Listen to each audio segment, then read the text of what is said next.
YS Rajasekhara Reddy జయంతి సందర్భంగా ఇడుపులపాయలో YS Jaganmohan Reddy నివాళులర్పిస్తున్నారు. Live చూద్దాం.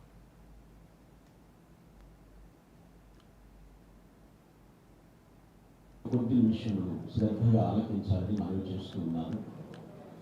కీర్తిశేషులు డాక్టర్ వైఎస్ రాజశేఖర రెడ్డి గారి యొక్క జీవిత విధానాన్ని మనం పరిశీలిస్తే ఇక్కడ లేఖన భాగాన్ని బట్టి నేను అన్వయించడానికి ప్రయత్నిస్తున్నాను. ఆయన దేవుని మూలముగా జన్మించిన వారు, అంటే దైవ సంకల్పాన్ని భూమి మీద నెరవేర్చడానికి నడుం బిగించినటువంటి మహానేత ఆయన. ఒకడు నీటి ద్వారాను ఆత్మ ద్వారాను రక్షించబడితే వారు దేవుని రాజ్యము ప్రవేశిస్తారని లేఖన భాగం సెలవిస్తుంది. ఈ యొక్క జయంతిని పురస్కరించుకొని నేను చెప్పే వాక్యాంశం ఏమిటంటే దేవుని మూలముగా జన్మించిన వారు. To the topic of the message Born of God.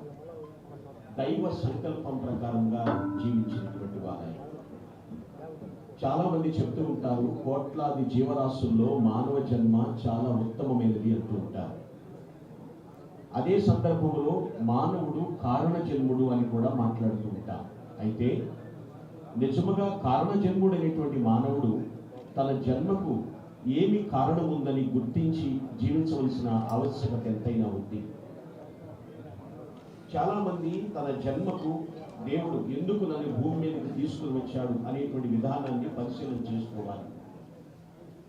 ఎలాగూ ఆయన దేవుని మూలముగా జన్మించిన వారు అని మనం చెప్పగలుగుతాము.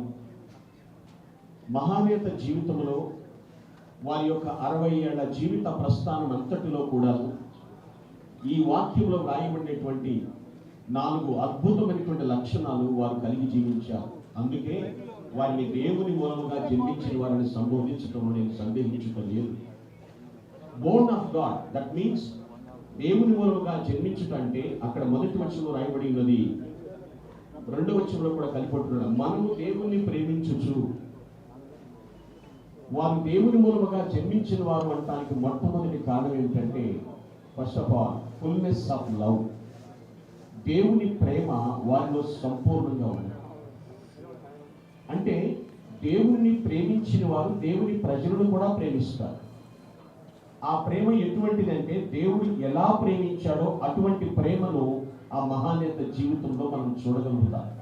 అందుకే వారిని స్మరించుకుంటూ మనము దేవుని స్తుతిస్తూ ఉన్నాం. Fullness of love. అందుకనే లవ్ అంటే ఒక అర్థం చెప్తారు, షేరింగ్ అని, పంచుకుంటా. ప్రభు యొక్క ప్రేమను మనం పరిశీలిస్తే సఫరింగ్ ప్లస్ సాక్రిఫైస్ రెండు వారి జీవితంలో పుష్కలంగా ఉన్నాయి. దాన్ని పుడికి పుచ్చుకున్నారు దేవుని యొక్క కుమారుడుగా జన్మించిన డాక్టర్ వైఎస్ రాజశేఖర రెడ్డి గారు. నీటి మూలముగాను ఆత్మ మూలముగాను జన్మించిన వ్యక్తి దేవుని ప్రేమను పరిపూర్ణంగా చూపిస్తారు.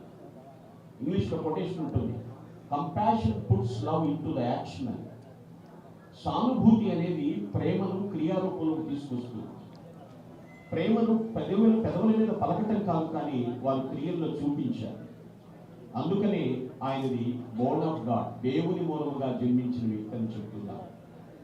పిల్లగా గ్రహించాలి మనము దేవుని వాక్యము. ఈ ప్రేమ ఎప్పుడు కూడా సత్యం మీదనే ఆధారపడి ఉంటుందండి. వాక్యమే సత్యము కాబట్టి వాక్యం ఎరిగిన వారు ఖచ్చితంగా ప్రేమిస్తారు. వారు ఏ మతం అనేది చూడరు, ఏ గుణం అనేది చూడరు, ఎటువంటి వారిని చూడరు. అందరినీ కలుపుకుపోయేటువంటి మనస్తత్వం, దట్ ఈస్ అగాఫే, దైవ ప్రేమ. ప్రేమించాడు కాబట్టి ప్రభు అయినటువంటి క్రీస్తు వారు సిలువలో ప్రాణమిచ్చి అందరినీ పాప పునీతులుగా చేయడానికి ప్లాట్ఫామ్ సిద్ధం చేశారు ఆయన. ప్రియరా, దేవుని మూలంగా జన్మించిన వారిలో మొట్టమొదటి గుణలక్షణం ఏమిటంటే ఫుల్నెస్ ఆఫ్ లవ్, ప్రేమ యొక్క సంపూర్ణతను చూడగలుగుతాం. రెండవ విషయం అక్కడ ఉంది పిల్లరా, వారు తమ ఆజ్ఞలను నెరవేర్చువారు అంటున్నాడు. వాక్యపు నెరవేర్పు రెండవదిగా, ఆ యొక్క ఫుల్నెస్, ఆ యొక్క ఫుల్ఫిల్మెంట్ ఆఫ్ ద కమాండ్మెంట్స్, దేవుని వాక్యమును నెరవేర్చువారు. చాలా మంది బైబిల్ చదువుతూ ఉంటారు, వాక్యాలు చదువుకుంటూ ఉంటారు, కానీ దాన్ని నెరవేర్చిన వారి విషయంలో మాత్రము జన్మలో వారిని మర్చిపోలేదు. ఎందుకంటే నాకు తెలిసి నేను వాళ్ళ హిస్టరీ చూసినప్పుడు మహానేత గారి జీవితంలో వాక్యమును పఠించేవారు, ధ్యానించేటువంటి వారు, దాన్ని నెరవేర్చేటువంటి వారు. అదే వారి కుటుంబం అంతటికి కూడా ఆయన నేర్పించారు. వారి సంతానం, ఇక్కడ ఉన్నటువంటి ఫ్యామిలీ మెంబర్స్ అందరూ కానివ్వండి, బ్లడ్ రిలేటివ్స్ కానివ్వండి, ఫ్రెండ్ సర్కిల్ కానివ్వండి, అధికారులు, శ్రేయోభిలాషులు వారిలో గమనించినటువంటి విషయము దేవుని వాక్యము వారిలో నెరవేరుతుంది అనేటువంటి తత్వము వారిలో ఉంది. సో వాక్యపు నెరవేర్పు వారిలో ఉంది కూడా. ఎందుకంటే హృదయంతో ఎవరైతే దేవుని వాక్యాన్ని వింటారో వారితో ఖచ్చితంగా దేవుడు తన లేఖనం ద్వారా మాట్లాడతాడు. హృదయంతో వినే వారితో దేవుని లేఖనం ద్వారా మాట్లాడతాడని భక్తుడు డేవిడ్ రోపర్ గారు ఇలా చెప్తున్నారు. సో నెల్లూరులో ప్రసన్న కుమార్ రెడ్డి నివాసం